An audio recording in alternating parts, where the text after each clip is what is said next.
Black's First Law Dictionary, Mm-hmm. The 1891 first. This one I'm reading out of a more modern one. It's 100 years old. This is the Centennial Edition, right there at the bottom. This is the 1996. So from 1896 to 1996, and I've got the, or 91, yeah, 1891 to 1991. I have the, basically 100 years of changes here, Mm-hmm. and I'm using the more modern one.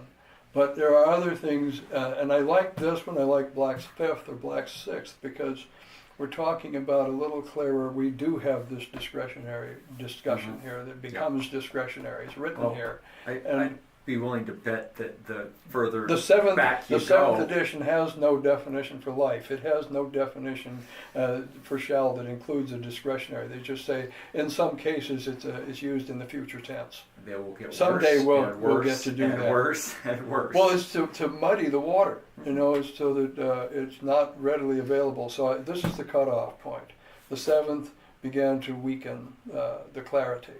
It doesn't mean it isn't there, but you have to be able to think a little bit beyond what's written on the page.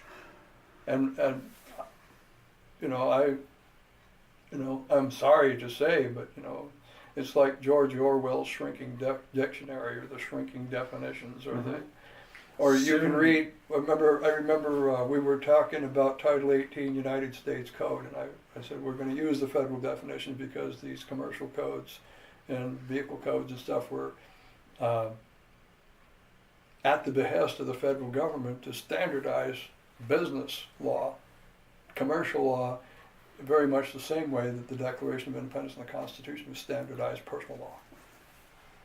You know, and they're a good thing, used properly. But when this water gets very murky, where, okay, I shall do this, does that mean from the date of the writing or someday or what? And you know, Future tense. right. Mm-hmm. It's future tense when it is trespassing on the Constitution, so that the same law sets you free if you insist on that definition and this history. Go back to this history and say, look, it's discretionary. And this one specifically uses the word discretionary. It becomes may, it becomes discretionary, but only when it does not trespass upon the rights of the people. Does it? And the truth shall set you free. Yep. So says Christ. He's kind of famous. Mm-hmm. But the thing about it is that you look at even the inroads in commercial law against religion. Most churches get a license from the Internal Revenue Service. 501c3. Mm-hmm. And that license allows an income tax deduction from taxable income to all of the people who contribute however much to that church. But we look at the command at James 1:25, is that right? The book of James at 1:25. Look into the perfect law of liberty. Be not the forgetful hearer, but the effectual doer of the work. Then you will be blessed. Well, how many Christians learn that passage? Nobody. Why? Because of the deal with the IRS. We're getting political. We're church and state violations. But of course, you have to remember this was written in a time of the Jewish priesthood. The Jewish priests. Oh, come on. Sadducees and Pharisees. No, tribe. Levites. There we go. Levites, okay. Okay. Mm-hmm. The Levite priests. They were the more than just. See, I had an argument that my son was bringing to me. Some cheap people from a church had dropped by, and the subject of tithing to the church came up, and they said, "Well, you know that the tithing is well established in the Bible, and it's 10%." And well, my son couldn't afford to give 10% of his gross wages to any church. His life was pretty tight down there. You know, it was expensive to live, and he was starting out in life. He wasn't making $150,000 a year like he is now. Mm-hmm. But the trick was that we have this understanding that these people wanted this 10%, and they're telling him it's biblically well founded. Well, this church happened to be a very wealthy church, very, very large church.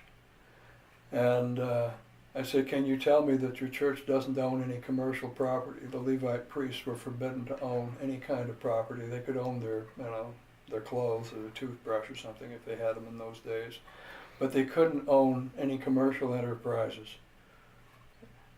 Well, most churches are shareholders in commercial enterprises of one kind and another. They do have leased land and other things that they receive money. Okay, so they're not qualified to be the priesthood at all or to receive a tithing. We look at a number of other violations, and I reviewed several of them, but mostly property provisions and this and that. Are they, the church, for example, the priesthood took care of all legal matters. They were the recording office, the court system, the military, all of the political things. It was the Israeli state, the Islamic State. Okay, are they going to take care of all the expenses of government for you? No. Oh, well, you're no longer qualified for that 10%. And on it went, it went on with these points of Levite law. I get it from the Bible. Book of James 1:25. The perfect law of liberty. Uh-huh. Look into the perfect law of liberty. Look into, and this is the New King James Version. I'll get the glasses back on, see if I can find it. But he who looks into the perfect law of liberty and continues in it and is not a forgetful hearer, but a doer of the work, this one will be blessed in what he does. And I think that the Declaration of Independence and the Constitution for the United States of America, besides being the two most emulated documents in the history of the world, were about as perfectly expressing that law of liberty, probably better than anyone in the history of this earth, in modern times especially. These are remarkable thinking, incredible thought processes that brought forward this law. Some people tell stories of ethereal beings visiting the room, spirits, who angelic presence in some of their meetings. And nobody said much about it. They'd be dismissed as crazy. It was like seeing aliens or something. But stories do survive to that effect. And we have the most incredible country in the world, and most people are forgetting what it's all about.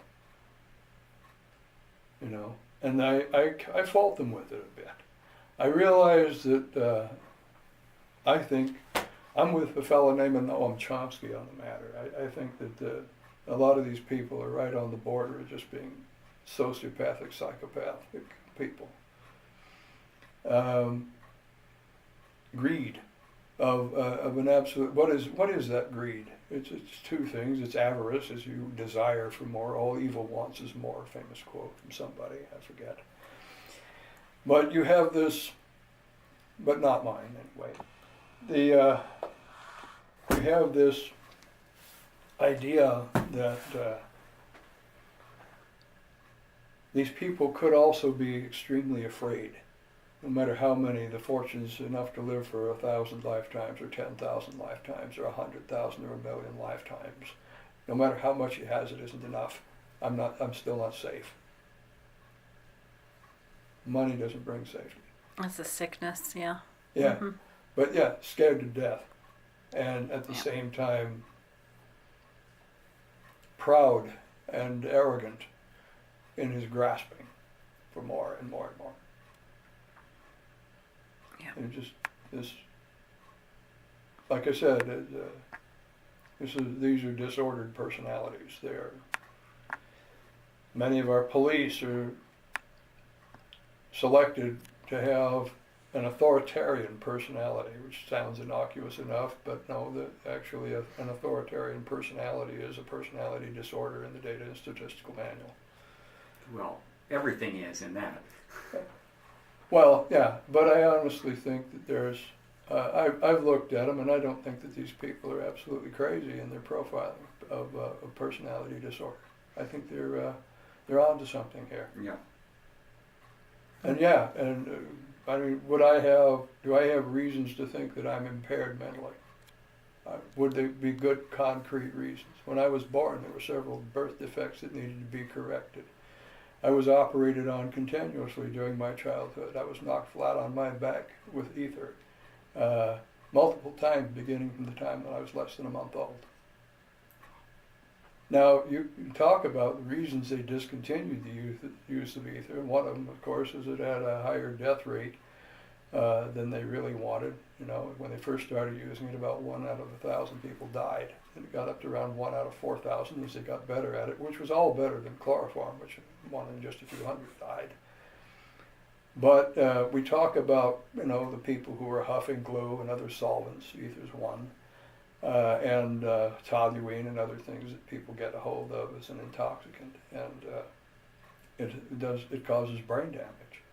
Well, when a developing brain, my own in this case, is dosed with this stuff, not just to get a little goofy, but actually knocked completely unconscious multiple times during childhood, it is just about impossible